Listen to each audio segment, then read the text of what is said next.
Welcome to the Butler Beat. I'm Ari Castle.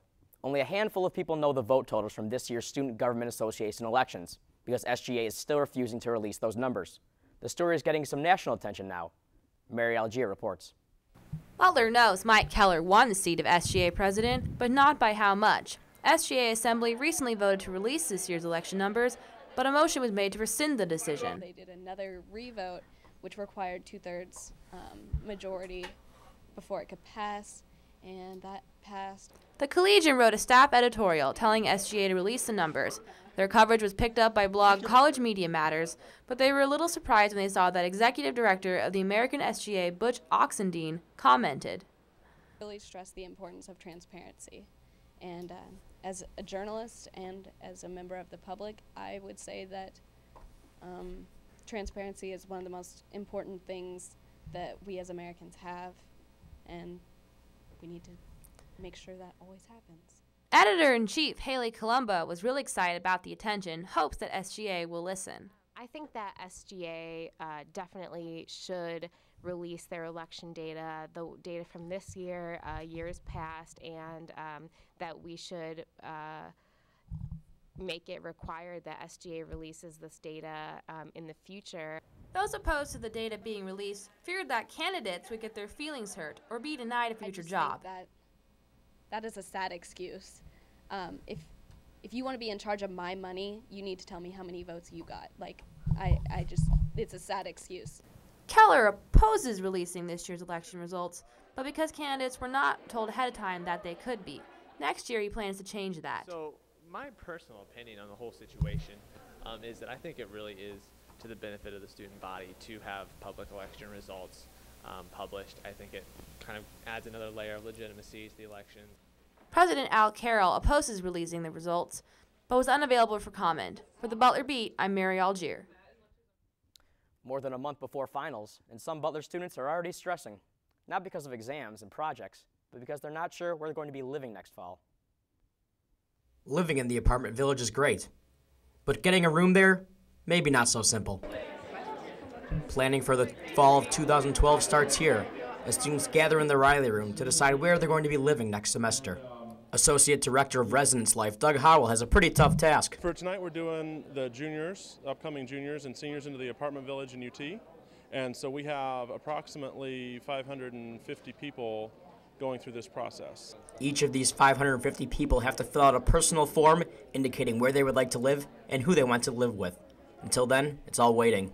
Well, we just did groups of 16, and that took about an hour and 20 minutes, and so the remainder are the individual apartments, so hopefully about an hour and a half. That's 3 hours together. Room selection is a lottery process, where students with the best GPA get to go first. However, students who find groups of 16 people can bypass the system and go first. Because of this process, a lot of the good rooms were taken.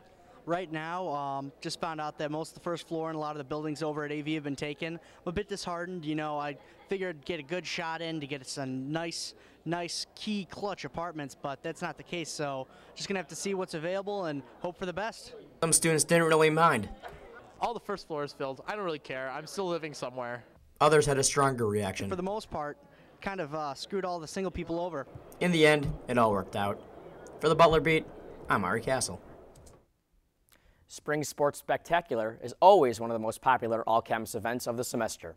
But the Butler Beat's Brooke Lewis says the true purpose of Spring Sports Spectacular is what makes it unique. It's getting close to that time of the year again. Time for Spring Sports Spectacular. Spring Sports is held every year to bring campus together and in support of the Special Olympics. To kick off the event, students gather in the Riley Room to welcome the Special Olympians to campus. Rachel Essig is one of the heads of the event and tells us why this kickoff is so important. It was really fun because the Olympians really got to interact with everybody, the students here at Butler. So that is our main goal with spring sports in general. So it was fun for everybody to be in the same place and doing some cool crafting. Students and Olympians will participate in a kickball game together to start festivities the night of Spring Sports Spectacular. In order to get ready for this game, Olympians created t-shirts to wear and students made t-shirts to support the Olympians that their organizations got paired with.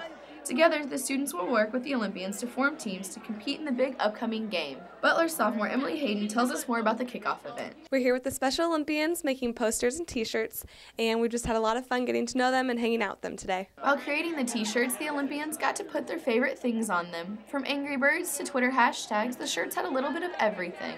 The students and Olympians also got to enjoy a range of free food that was offered. All in all, the event to welcome the Olympians to Butler was a success, and the teams are ready to hit the court for spring sports. For the Butler Beat, I'm Brooke Lewis. A good warm-up for spring sports is the Bulldog Jog. Reporter Ashley Davis says the turnout for this 5K race on Butler's campus continues to increase each year.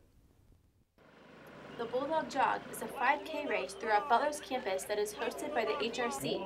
The proceeds go to student scholarship funds. This year was the 20th anniversary, and they added a 1-mile dog walk to the event, which was led by Blue 2.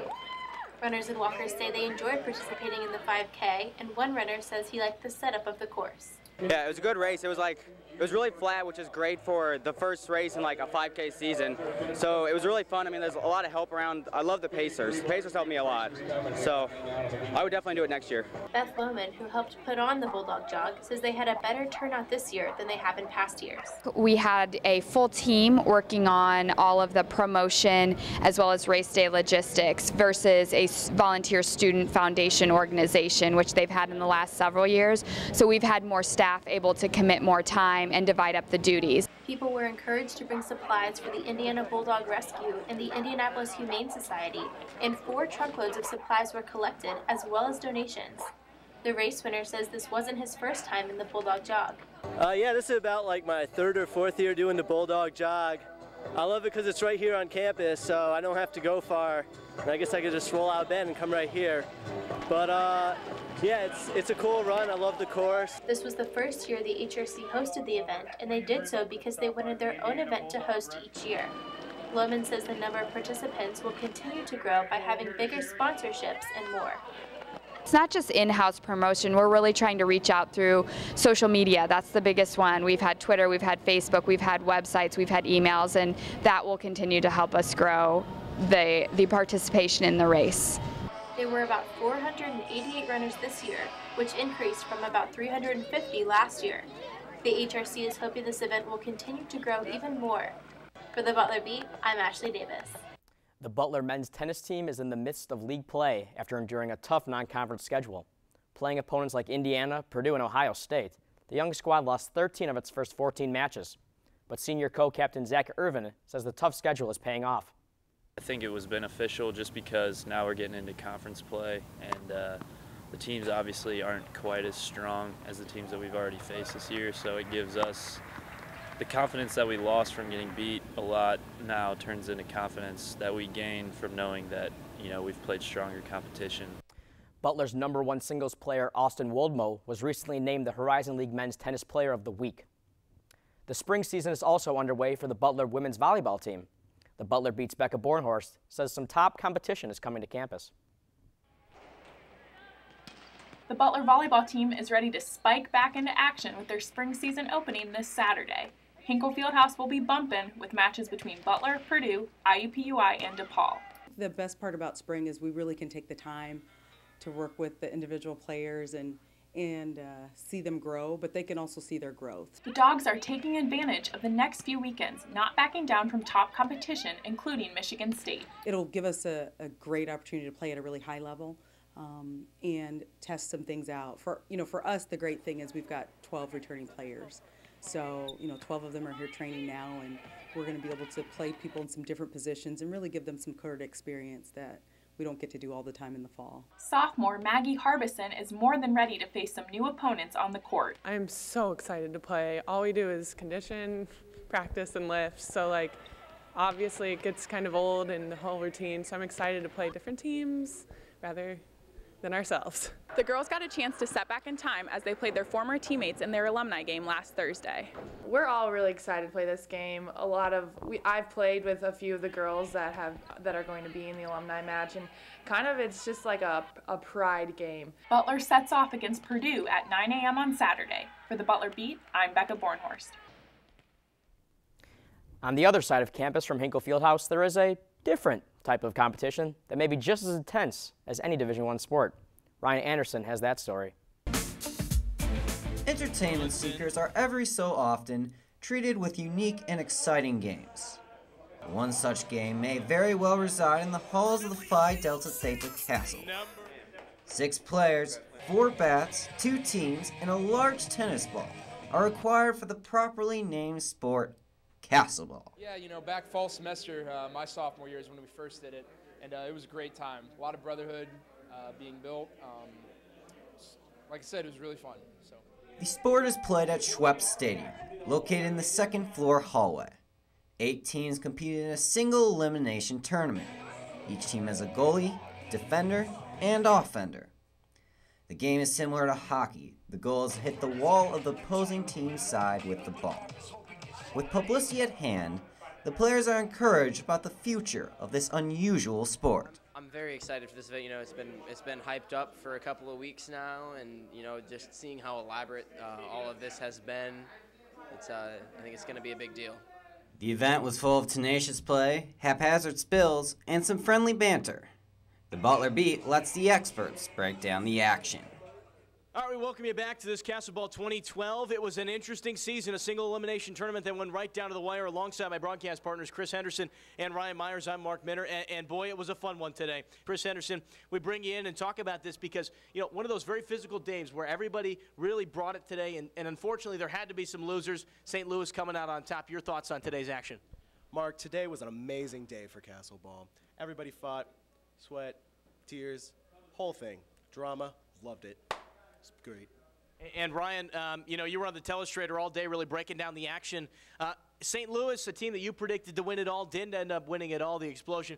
You want to break down kind of their key and how they were able to really balance that offense? I'm going to show you what I think went right with St. Louis and wrong with Sweetland. We had Frankowski up here. He was keeping anyone from getting past him to Dan Lester right here. Couldn't get to Lester, kept the ball in front of him, kept the ball in the offensive playing zone, and gave Geyer a chance to score. And it was a tough one today because somebody had to lose, and St. Louis comes out on top. They get the trophy, 2012 Castle Ball champions. We appreciate that. That's all from Final Theta. Practical hands-on experience is the goal of an event put on by Butler students in Pharmacy and Health Sciences. Matt Schumacher reports. Pharmacy and Health Sciences is holding a free community-wide health screening fair this Saturday in the pharmacy building. One of the things we're trying to do with the screening is to provide, like you said, a lot of tests that normally people either wouldn't be able to afford at a doctor's office or, wouldn't bother to go get or wouldn't think to get or anything. The fair will include a fasting cholesterol test, fasting blood sugar screen, blood pressure, body mass index, and a bone density screen. Butler pharmacy students will administer all tests at the fair. Great opportunity to work at this fair because as a pharmacy student, we don't get really that many opportunities to work hands-on with the patients. So the fair just gives us a little bit more clinical experience early in our career. This is the 4th year in a row that COST will be hosting the event, and while it is open to the entire community, Hensley hopes to see a larger contingent of Butler students at the fair. You never know. There may be something genetic. Think people in your family might have health problems. Maybe something carried over to you. It's better to catch it now when we're healthy, we're young, than to catch it 30 years from now when stuff can become major problems. Yeah. I'm definitely going to the health fair on Saturday. It's a great opportunity, even for someone like me who's an athlete who likes to live a healthy lifestyle, to, you never really know what's going on, so it's always good to keep an eye on things. Fair will take place from 8 a.m. to 11 a.m. People wishing to get a cholesterol or blood sugar screen should fast 10 to 12 hours before attending the fair. Attendees will also be able to have their medications reviewed and get suggestions for healthy diet options and exercise recommendations. Remember, the fair is free, and like they say, it's better to be safe than sorry. For the Butler Beat, I'm Matt Schumacher. Thank you for joining us for this segment of the Butler Beat. I'm Ari Castle. Coming up next, Shelby Sebring talks with a couple of Butler students about some major philanthropic events coming up on campus in April.